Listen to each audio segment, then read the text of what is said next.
Olá pessoal, tudo bem? Eu sou o Hélio Futigami e este é o canal Poesia H, a Hora Poética.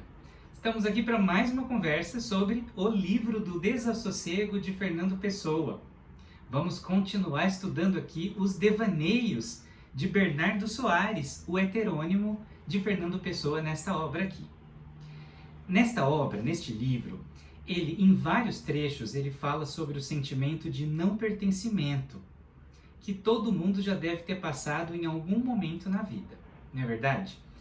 Ir a um evento e sentir que não está muito legal ali, a gente não se sente muito à vontade, ou na presença de alguma pessoa, ou em alguma situação que a gente fica intimidado, uma vontade de não estar ali, uma vontade de ir embora para casa, né? Em várias situações isso pode acontecer, né? Com diversos humores, sentimentos aí, que a gente pode passar ao longo do dia, ao longo da vida, né? E como em diversos trechos ele comenta sobre isso, eu escolhi um aqui para a gente falar neste vídeo de hoje, tá bom? Ele diz assim, olha: tudo se me evapora.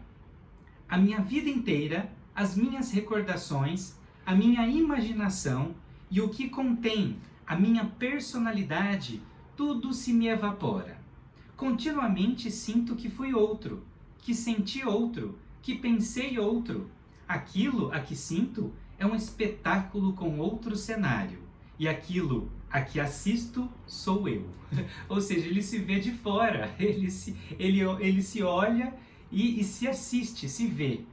Isso é muito curioso, sabendo da obra de Fernando Pessoa, que se desdobra em diversos heterônimos, né? Ele escreve sobre diversos nomes diferentes, né, os heterônimos conhecidos dele, né, então isso remete a essas diferentes personalidades, parece que ele consegue se desdobrar de forma muito clara, e a gente também, né, nós somos uma pessoa, mas nós nos sentimos diferentes em determinados ambientes, determinadas situações, é como se a gente tivesse outras personalidades, outras personas, digamos assim, né?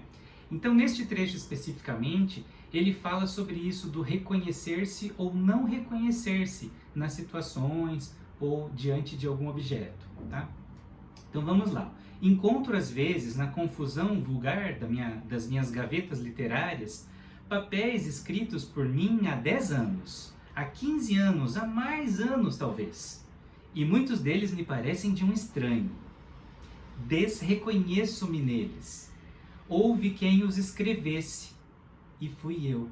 Imagina, pegar um papel antigo de 15 anos ou mais, com a letra dele, ele sabe que foi ele que escreveu, e ele olhar e falar, puxa, alguém escreveu isso, e fui eu. E ao mesmo tempo não se reconhecer naquilo que ele próprio escreveu. Senti-os eu, mas foi como em outra vida, de que os houvesse agora despertado como de um sono alheio. Um sono alheio, um sono de outra pessoa ainda. Alguém desperta de um sono e aí ele olha aquilo e fala, puxa, é meu, mas acho que é de outra vida, de tão longínquo que parece isso. Isso acontece com a gente também com e-mails, por exemplo, né? Não vou nem citar cartas, porque tem gente que não deve ser dessa época de escrever cartas à mão e colocar no correio. Eu já escrevi muitas cartas assim, antigamente. Mas não mais, né? A gente hoje escreve e-mail ou escreve mensagens em aplicativos, né? WhatsApp.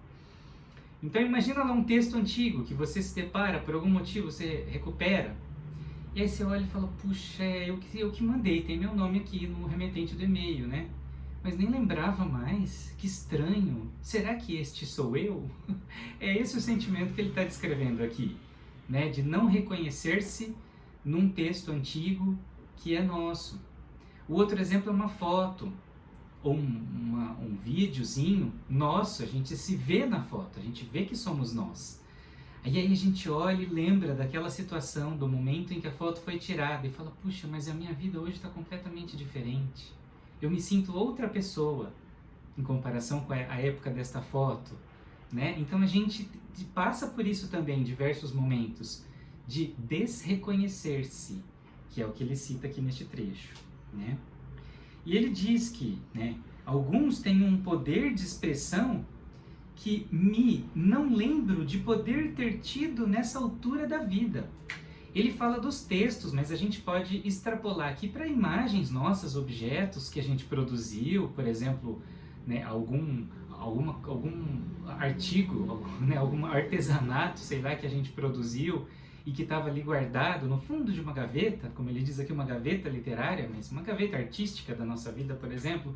A gente olha aquilo e fala, puxa, mas eu não imaginava que eu tive esta habilidade de produzir isto, né? Ele está descrevendo aqui o sentimento de estranhar-se a si próprio, né? Isso acontece.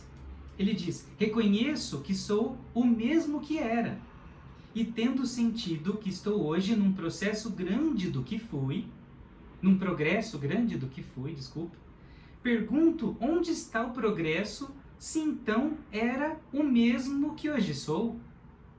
Deu para entender? Ele diz, olhando bem aquilo que ele está observando, seja um texto, um objeto, uma foto, ele sabe que é ele. No fundo, ele se vê ali. Ele se estranha, ele não se lembrava, ele se desreconhece. Mas no fundo, ele se viu ali, ele sabe que ele está ali. E ele disse, puxa, mas dessa época para agora eu fiz um progresso muito grande. E se eu me reconheço naquilo, onde é que está esse progresso, então? Novamente aqui, ele trabalhando a dualidade de olhar e se ver e ao mesmo tempo não se reconhecer. E quando se reconhecer, quando ele se reconhece, ele fala, puxa, mas eu evoluí, eu hoje sou outro, então por que eu consigo me reconhecer? Novamente uma dualidade, ele sempre refletindo nos extremos em busca de um equilíbrio, né? Ele diz, não me compreendi no passado positivamente, né? Ele não se limita, ele não se compõe ali naquele passado de forma positiva, né? Como avancei para o que já era, né? Como ele avançou até hoje para algo que então ele já era naquela época. Como me conheci hoje o que me desconheci ontem. Como ele se reconhece hoje, sendo que ontem ele não se via. Olha quanta coisa, quanto pensamento. É devaneio, né? Por isso um livro do desassossego, não é verdade? E tudo se me confunde num labirinto onde comigo me extravio de mim. Num labirinto. A vida é assim, labiríntica, né?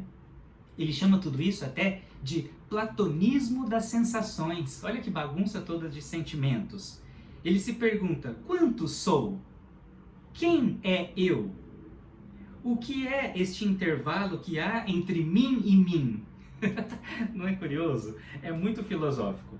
Ele diz, sou mais velho, sou mais prático de pensamento. Deverei ter progredido. A todo momento ele coloca essa reflexão, né? Que a gente evolui, a gente melhora em aspectos. Se a gente evolui, se a gente melhorou, então como é que a gente consegue se ver o mesmo deste outro eu do passado, né? A quem me substituí dentro de mim? O que é que mudou então? Se ele evoluiu, o que é que mudou? Quem eu substituí? Qual parte de mim? E tudo isso, aqui ao final, ele chama de teoria da fluidez. É um nome bem apropriado, né? Algo muito fluido, muito difícil de definir, que a gente sabe que passa, que forma, que muda o formato, é disforme, né? Então ele chama de teoria da fluidez. Ele diz assim, somos um decurso interior da vida.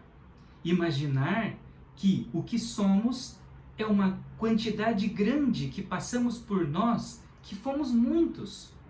Mas aqui há outra coisa que não o mero decurso da personalidade entre as próprias margens. Há o outro absoluto, um ser alheio que foi meu. Um outro ser alheio que foi meu. Né? Quantos somos? Ele perguntou antes, né? Que perdesse, com o acréscimo da idade, a imaginação, a emoção, um tipo de inteligência, um modo de sentimento, tudo isso, fazendo-me pena, me não faria pasmo? Será que não causaria espanto, né? Se ele fosse perdendo tudo isso, né? Ao mesmo tempo em que se acrescenta idade, imaginação, emoção, inteligência, né? Mas a que assisto quando me leio como um estranho? Quando ele consegue se ver como se estivesse se olhando por fora, o que é que ele vê? Essa é a pergunta, né? A que beira estou se me vejo no fundo? Onde ele está? A que beira está quando ele consegue se sondar, se ver, né, no fundo, né, ao fundo. Finalizando, então, ele diz assim: outras vezes encontro trechos que me não lembro de ter escrito, o que é pouco para pasmar, mas que nem me lembro de poder ter escrito, o que me apavora. Então, para ele, o pior de tudo não é ler um texto com a letra dele, mas se impressionar de ter sido capaz de escrever aquilo. É isso que mais apavora ele, não é o fato de estranhar-se, de não reconhecer-se. Certas frases são de outra mentalidade. Outro eu pensou aquilo, né? E como se encontrasse um retrato antigo, sem dúvidas meu, com uma estatura diferente, com umas feições incógnitas, mas indiscutivelmente meu, pavorosamente meu. Assim a gente encerra o trecho. E você, já sentiu isso? Esse desreconhecer-se, esse estranhamento de si mesmo? Envia para mim aí os comentários no vídeo, tá bom? Ou então envia direto, que eu posso comentar no vídeo futuro. Muito obrigado pela sua atenção. Se você gostou, clica no joinha. Se não se inscreveu, clica em inscrever-se. Conto com você na participação. Um beijo e até o próximo vídeo. Tchau, tchau!